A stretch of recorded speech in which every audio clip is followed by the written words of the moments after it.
Bonjour à tous, bienvenue sur CLTV pour C'est l'écho, notre rendez-vous hebdomadaire dédié à l'économie charentaise. Nous accueillons aujourd'hui en plateau Philippe Guérin. Bonjour à vous. Bonjour. Vous êtes le président de la CAPEB Charente pour Confédération de l'artisanat et des petites entreprises du bâtiment. Donc il s'agit du syndicat patronal représentant l'artisanat du bâtiment. Comment se porte le secteur du bâtiment aujourd'hui en Charente? Alors le secteur du bâtiment en Charente aujourd'hui se porte, on va dire, plutôt bien. Plutôt bien, hein. On a une sortie de crise, Covid, tout ça, ça se porte très bien. Les carnets de commandes sont bien remplis, avec à peu près une centaine de jours de carnets de commandes d'avance, suivant les entreprises, hein, parce que ça ne représente pas grand-chose, 100 jours, mais plutôt bien remplis. Et avec la rénovation énergétique, ça continue quand même. Alors, malgré un petit tassement qui se prémisse, disons, dans le premier semestre. Alors on va en parler tout à l'heure. En quelques chiffres, dites-nous ce que représente aujourd'hui la CAPEB en Charente. Vous comptez, je crois, quelques 850 membres avec des entreprises allant de 1 à 45 salariés, c'est ça? À minima, oui. Même s'il y a plus, oui. L'entreprise de la CAPEB, pardon, c'est 850 oui, adhérents. Que du métier du bâtiment. Nous sommes la première organisation professionnelle de Charente. Nous avons à peu près plus de 47% qui sont adhérents donc, à la Charente, à la CAPEB. Alors, qui sont ces membres? Ce sont des artisans du bâtiment pour la plupart? C'est les artisans, oui, qui sont adhérents à la CAPEB, artisans travaillant seuls ou alors avec des salariés. On a à peu près l'ensemble des adhérents, on a à peu près 7100 salariés au niveau de la CAPEB. Alors, j'ai entamé avec une question sur la conjoncture. Je voudrais que l'on y revienne. Aujourd'hui, vous le dites, les carnets de commandes des acteurs du bâtiment sont pleins à 100 jours. Alors, est-ce que c'est une bonne nouvelle? C'est une bonne moyenne? On a fait mieux? On a fait moins bien? C'est une bonne moyenne, hein. Mais bon, après, pour les entreprises de plomberie, 100 jours, c'est énorme. Pour les entreprises de maçonnerie comme la mienne, c'est à ses limites. Il faut toujours voir un petit peu à l'avant.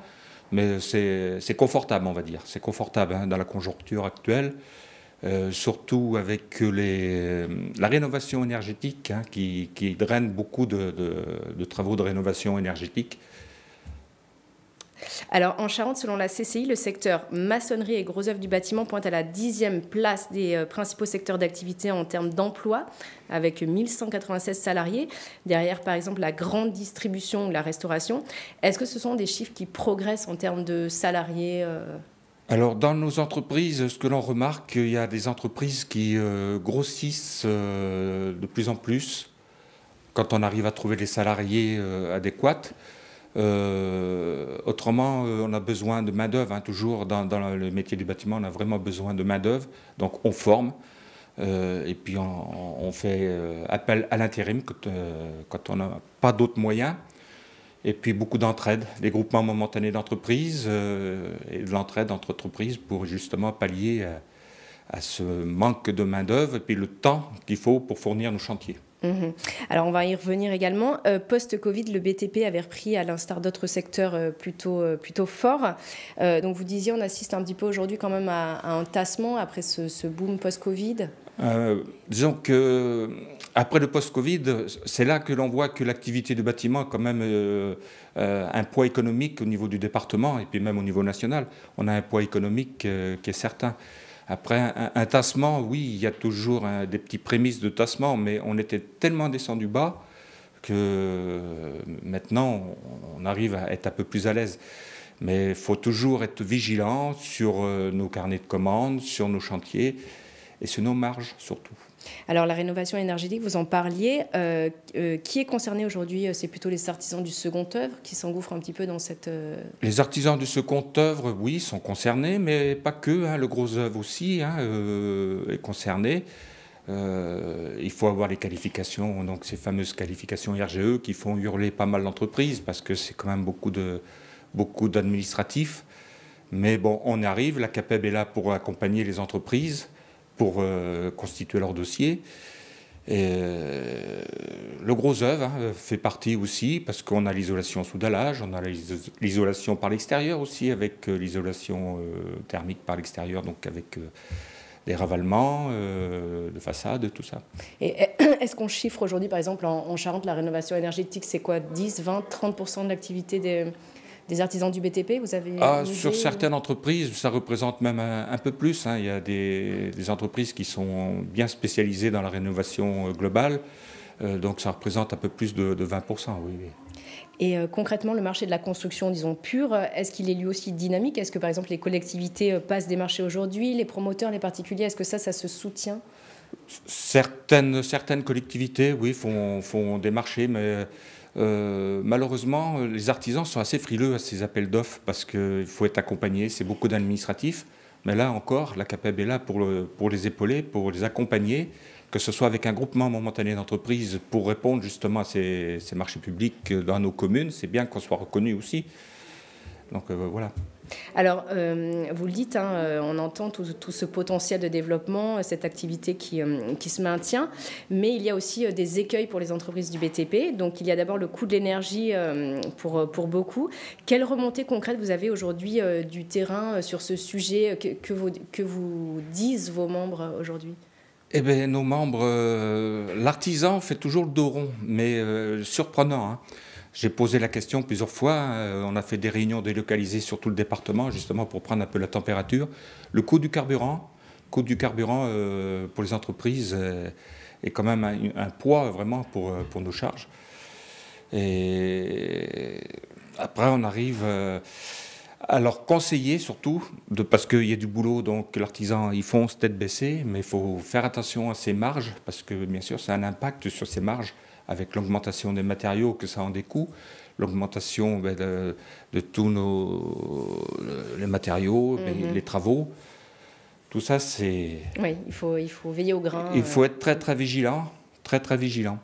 Donc ça, c'est ce qu'on conseille à nos entreprises, à nos adhérents, de bien suivre ces chantiers, faire les ratios et tout ça, pour ne pas être surpris. Alors, sur la question des fournisseurs, ça coince également. Vous pointez notamment du doigt, et sans détour, les producteurs de tuiles qui posent un petit peu problème en ce moment. Actuellement, oui, on a un gros problème avec les tuiles. On a pourtant des usines en Charente. Hein. Malheureusement, on essaye d'aider nos collègues de la Dordogne qui ont subi des gros impacts avec la grêle. Et on n'arrive pas à avoir les tuiles que l'on veut pour fournir nos chantiers en temps et en heure. Il y a encore beaucoup de monde qui sont dessous des bâches, hein, on va dire comme ça. Et j'ai l'impression, et ça c'est personnel, mais j'ai vraiment l'impression que les usines font diminuer exprès pour avoir une augmentation des coûts des matériaux et faire un peu de spéculation par-dessus. Et ça, c'est vraiment dommage. Hein. C'est très, très dommageable. Alors, quels autres matériaux font défaut aujourd'hui, outre les tuiles, par exemple? Alors, le bois s'est stabilisé. Après, tout ce qui est métaux, donc métaux avec le cuivre, avec le métal en général, ça fluctue, ça bouge. Voilà. C'est très difficile. C'est imprévisible un petit peu. Oui. C'est un peu imprévisible. On a des prix vraiment presque, on va dire, au jour le jour. Alors c'est compliqué hein, pour faire ces devis, à faire une clause surtout, c'est ce qu'on conseille de réactualisation, parce qu'aujourd'hui on sait le prix, mais demain on ne le sait plus. C'est assez compliqué. Donc ça a pour conséquence quoi exactement? D'allonger les délais sur les chantiers? On a des délais qui arrivent oui, on a les délais qui s'allongent par rapport... les menuisiers sur leur commande de fenêtres, sur celui qui fait de la pose, celui qui fait de la menuiserie aluminium, le temps que ça arrive, tout ça. Il y a des délais qui sont vraiment... On parle de plusieurs mois par exemple? On va parler de plusieurs mois, oui, ça peut aller jusqu'à plusieurs mois. Malheureusement, même pour les systèmes de chauffage, que ce soit chaudière, que ce soit une pompe à chaleur, ça peut mettre plusieurs mois suivant les éléments qui sont à l'intérieur, qui viennent je ne sais où. Je ne sais pas si ça vient d'Ukraine ou si ça vient de Chine, mais bon. Et du coup, est-ce qu'il y a peut-être de nouvelles filières d'approvisionnement qui se mettent en place Nouvelles filières, on essaye de travailler avec tout ce qu'on peut avoir en France. C'est d'abord la première économie. Mais donc, il y a des produits qui sont fabriqués outre-mer, on va dire. et puis c'est compliqué à voir pour finir l'assemblage des machines. Alors sur le recrutement maintenant, alors là aussi c'est une question hautement sensible du côté du bâtiment. On manque de compétences qualifiées à l'appel. Comment les entreprises gèrent aujourd'hui ce manque de main-d'œuvre ? On essaye de le gérer. Alors le gérer, il faut prendre à la base, hein. C'est-à-dire que près de 80% des entreprises artisanales forment des apprentis. Déjà, si on forme des apprentis, on arrive à avoir après de la main-d'œuvre qualifiée dans nos entreprises et ainsi de suite. Après, c'est vraiment compliqué. On est obligé, si on a des délais assez restreints, de faire appel soit des collègues avec le groupement momentané d'entreprise, comme je disais tout à l'heure. Comment ça se passe, ça, concrètement, en fait ? Eh bien, nous avons... c'est un engagement, hein, on a un dossier, donc la CAPEB accompagne pour ça à remplir, et les entreprises sont solidairement... Elles mutualisent, en fait, elles mutualisent le chantier, leurs compétences. voilà, et leurs compétences pour pouvoir, surtout dans la rénovation globale énergétique. Et ça fonctionne bien ? Ça fonctionne.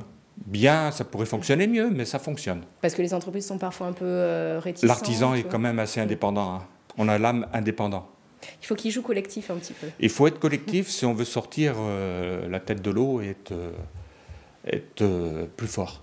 Alors, vous disiez également que certaines entreprises font appel à de l'intérim, mais ça aussi, un pendant, c'est que c'est plus coûteux.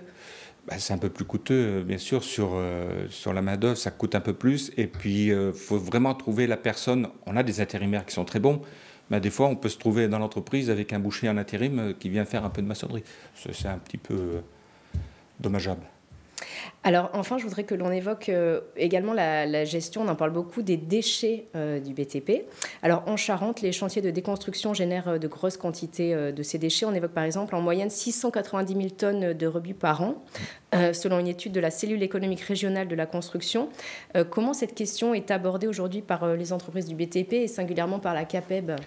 Alors, on a abordé ces questions parce qu'on s'est déplacé justement ces derniers mois dans le territoire, dans la Charente, pour justement parler de tous ces problèmes-là, cette fameuse REP, la responsabilité élargie du producteur, où on va avoir un petit peu comme le système de taxes et l'éco-contribution sur les matériels électriques et électroniques. On aura ça sur nos matériaux, mais il faut que l'entreprise puisse trier ses déchets carrément à la base. Donc on se bat là-dessus, c'est pas simple parce que tout n'est pas pris en compte dans cette fameuse REP. Ça nous coûtera plus grand-chose maintenant parce qu'on pourra ramener les déchets au niveau de la production. On pourra donc les trier, surtout les emballages, c'est ce qui nous embête le plus. Hein. Sur les tuiles, c'est tous les emballages plastiques qu'il faut vraiment trier, les cartons. On a beaucoup de choses à trier et c'est ce qui revient après le moins cher pour l'entreprise et puis pour nos clients avant tout. Hein. Et est-ce que tout peut se recycler aujourd'hui dans le bâtiment ? Malheureusement, tout ne se recycle pas, mais le maximum, on a quand même beaucoup de filières où on peut recycler. Ce qui ne se recycle pas, ce qui m'embête le plus, moi personnellement, c'est les polystyrènes. Mais bon, c'est pas...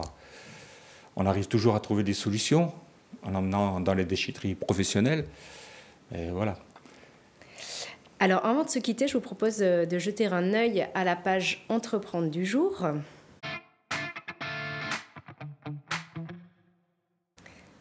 Alors là, c'est une belle histoire que l'on vous raconte aujourd'hui, celle de 4 amis d'enfance qui ont repris et relancé une entreprise de textile à la Tour Blanche, en Dordogne, tout près de la Charente. Elle s'appelle la Bonnetterie du Périgord et compte notamment des salariés charentais. Ils fabriquent des sweats, des polos ou encore des chemises. Donc voilà, c'est à retrouver aujourd'hui dans votre quotidien. D'ailleurs, pour rebondir sur ce sujet, comment se porte la reprise-transmission d'entreprise dans le bâtiment ? Est-ce que c'est une question épineuse ? C'est pas une question épineuse. Hein. Ce qu'on remarque, il y a des entreprises familiales. Hein. Je ne veux pas prendre mon cas, mais il y a des entreprises familiales. Parce que bon, moi, l'entreprise a 90 ans dans le Montmorillien, donc voilà, ça se répercute. Hein. J'ai mon fils qui va reprendre derrière moi. Les entreprises familiales sont souvent reprises par les enfants. Il y a beaucoup d'entreprises avec les changements de filière, on a des entreprises qui sont rachetées par des personnes, ça peut être un banquier, pour justement c'est moi ce que j'appelle des managers d'entreprise. Ils vont prendre une entreprise qui fonctionne et puis ils vont manager cette entreprise pour la faire fructifier et puis avancer dans de bonnes conditions. On remarque ça. Et les entreprises grossissent toujours un petit peu plus. Et est-ce que le bâtiment attire les jeunes aujourd'hui encore ? Oui, parce qu'on a notre CFA 3CA BTP donc, qui est à Chasseneuil. Il y a beaucoup de jeunes apprentis, je crois qu'ils sont à peu près 400 jeunes en alternance. Donc oui, ça attire les jeunes. Il ne faut pas qu'on leur fasse peur avec la pénibilité. Ça, c'est pas, je ne veux pas entendre ce mot-là. Tout métier est pénible, mais les jeunes, il y a beaucoup de jeunes motivés, oui, qui veulent se découvrir donc, dans nos métiers du bâtiment. Et ils sont les bienvenus et on est là pour les former et les accompagner. Alors Philippe Guérin, merci d'être venu sur ce plateau. La passation de pouvoir à la tête de la CAPEB, c'est pour octobre, c'est ça ? C'est pour octobre, oui. Je passerai le relais à mes collègues. C'était une très belle expérience que j'ai vécue là, ces 9 dernières années. Très belle expérience avec des équipes qui sont formidables. À la CAPEB Charente, on a une équipe pour accompagner les artisans qui est vraiment formidable. Et il faut que ça dure et ça va continuer. C'est qu'un relais. Merci d'être venu, en tout cas, aujourd'hui. Je vous remercie aussi. Avec nous. J'en profite pour annoncer également le salon de l'immobilier organisé par Charente Libre. Il se tiendra à l'Espace Cara les 11 et 12 mars prochains. On se retrouve mardi pour un nouveau Céléco. À bientôt.